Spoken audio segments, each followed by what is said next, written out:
Dmitry Rogozin is Russia's envoy to NATO. He's expressed concern over NATO's plans for military intervention in the country. Dmitry Olegovich, thanks for speaking with RT. Do you support NATO and EU backing for Libya's rebels? In principle, what usually happens is this. In order to start military operations, you have to ask someone to invite you.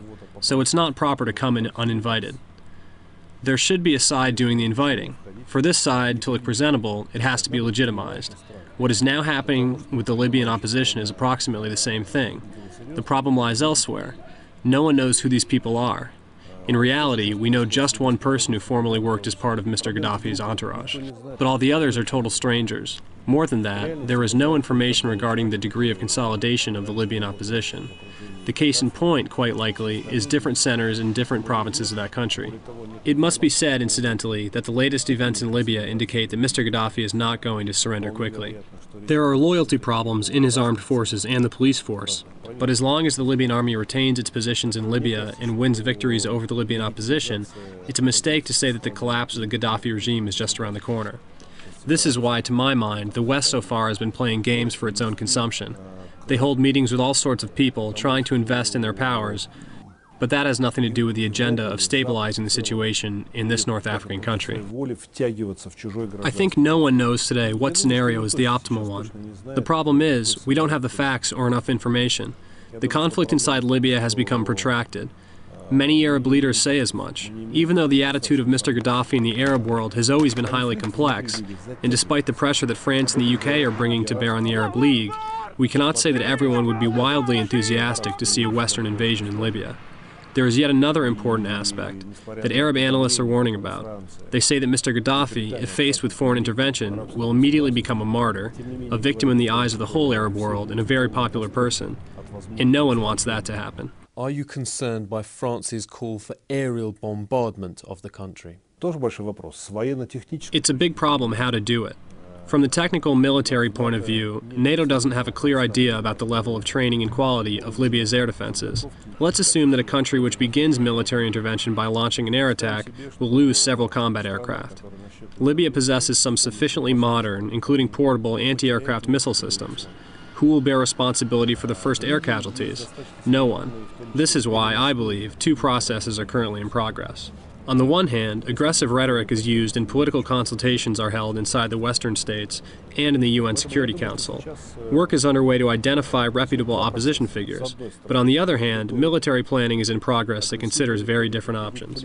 AWACS planes are in the air, space reconnaissance systems and naval reconnaissance are fully operational as well, trying to reveal the real situation in Libya, the organization and strength of the Libyan armed forces, and the situation within the framework of regional, provincial conflicts. The info is fed to NATO's relevant military structures, but its readiness for action is equal to zero. Libya is rich in oil. Is that why the US is so interested in the country? I think if Libya were just a banana-growing country, there wouldn't be so much interest in its domestic situation, including in the humanitarian sphere. Of course, Libya is a big enough energy supplier to Europe. Certain countries, like Italy for example, are heavily dependent on Libyan deliveries. Others are not so much dependent, but either way, Libya's share is considerable. We know that NATO, for example, puts energy security matters at the top of its main agenda. For this reason, I think that this factor has a most direct bearing on the speed of the West's decision-making regarding Libya. No one wants to let the conflict become protracted. Everyone wants it to be over as quickly as possible so as to be reassured about the guarantees of energy supplies to Europe. I think it's a very important problem. Aside from that, there is yet another factor. Some major Western oil companies have an axe to grind where their concessions in oil development projects in Libya are concerned. They are quite likely to be pushing certain Western countries towards hasty decisions with regard to an intervention in Libya. They think they'll be able to follow the military and thus get a unique access to Libya's oil riches. So this factor is also taken into account and discussed. Would unilateral invasion by NATO be a war crime? Of course. Any invasion would be it an initiative of NATO as a whole or of any NATO member state. If an action is not authorized by the UN, it is an illegal intervention. But what I am saying now is not a warning. It is just a statement of fact. As a matter of fact, many people inside NATO agree with Russia. Note the position of the US on the situation in Libya. Washington is being very restrained, if not passive here.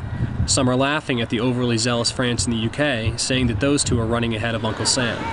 Nobody knows why this is happening and whether there is some common scenario in place.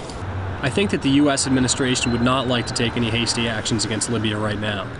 Most likely, they're monitoring the situation closely, and preparations to possible military engagement are perhaps in progress, but a new war is dangerous for the U.S. now, especially with the presidential elections looming ahead. Are there any conditions under which you would support foreign military intervention in Libya? Только факты. Facts, that's all. Only facts on the table of the UN Security Council saying that weapons were used against peaceful civilians in Libya, or heavy military machinery was used against humanitarian targets, may force the Security Council to consider measures more substantial than political sanctions against the regime. The thing is, we don't have any facts. We have reports from the BBC, CNN, and other media featuring some machine gunner firing his machine gun in the air. At the same time, we don't see any aircraft attacking. Instead, we see people applauding the gunner for looking so cool.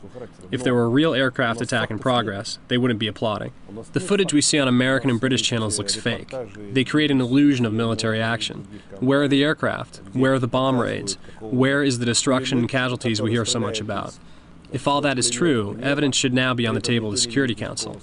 Doing that requires carrying out the decisions already passed by the Council, including the creation of special committees that should establish the facts. Unless the facts are established, the Council cannot take the responsibility of judging something that doesn't exist. How are the rebels holding out against Gaddafi's regular army? Are they already being aided by the West? We assume that something is being done by the rebels and by the opposition, and that the special forces that were used to evacuate citizens of Western countries from Libya have most likely remained there. There have been instances of the rebels themselves detaining members of special forces combat groups from the West. We are not naive and are well aware that some part of the special operations have long been done in Libya on the side of the opposition.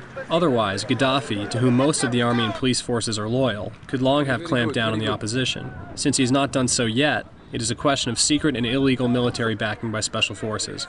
This is my personal opinion. I have no facts yet, but I have experience and I can analyze the situation. Let's talk missile defense. In an ideal world, how integrated would Russia's missile defense be with NATO? What is missile interception? It's to see the attack on you, to track it, and then to shoot. What stage does the cooperation occur at? At the stage of exchanging information on transforming the risks into threats, then at the stage of detection by the tracking stations that started the attack.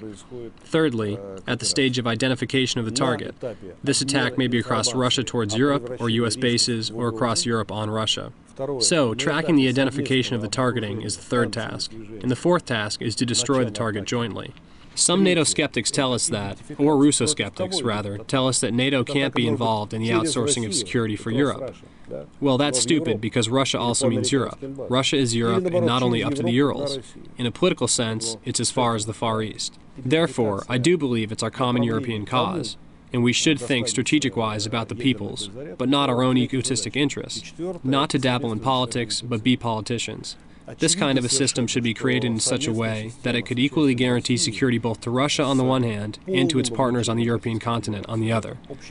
And let me emphasize, there is still time for this. Dmitry Rogozin, Russia's envoy to NATO, thank you for speaking to RT.